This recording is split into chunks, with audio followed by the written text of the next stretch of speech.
வட்டியில் பல வெரைட்டி இருக்குது. மீட்ரு வட்டி, கந்து வட்டி, புரியுதா, டெய்லி வட்டி, டைமுக்கு வட்டி, அப்புறம் ஒரு ப்ராடக்ட்டுக்கு வட்டி, சினிமாலாம் வந்து சினிமா ரிலீஸ் ஆகிற வரைக்கும் வட்டி, இது மாதிரிலாம் கணக்கு இருக்குது. புரியுதா? இப்போ பல வட்டி வெரைட்டி இருக்குது. இது ஒரு வெரைட்டி. அதாவது மொத்தமாக 10,000 1,00,000 நீ வாங்கிக்கணும். நீ கொடுக்கும் போதும் 1,00,000 ரூபா முழுசாக தான் கொடுக்கணும். சில்லறையாக கொடுத்தா வாங்க மாட்டாங்க. இப்போ ஒரு 10,000 ரூபா இருக்குங்கன்னு கேட்டால் தரம் வாங்க மாட்டாங்க.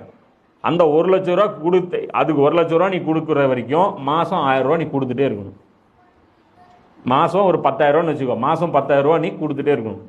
அப்போ நீ 10 மாதம் அவனை உன்னால் பணம் பெரட்ட முடியலன்னா நீ 10 மாதமும் 10,000 கொடுத்துருவ. இப்போ எவ்வளோ கொடுத்துருப்ப? 1,00,000 ரூபா கொடுத்துருப்ப.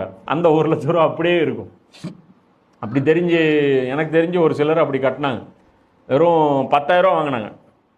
10,000 ரூபா வாங்கி 40,000 ரூபா கட்டிட்டாங்க.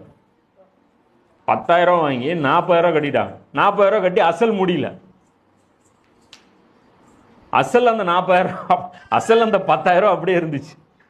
அவர் வருவார், காசு வாங்கிட்டு போவார், வருவார், காசு வாங்கிட்டு போவார். கடைசியாக அவர்னால முடியல. அது பெரிய ஒரு பஞ்சாயத்துலாம் ஆச்சு. இது மாதிரி போகும் வட்டியில். புரியுதா?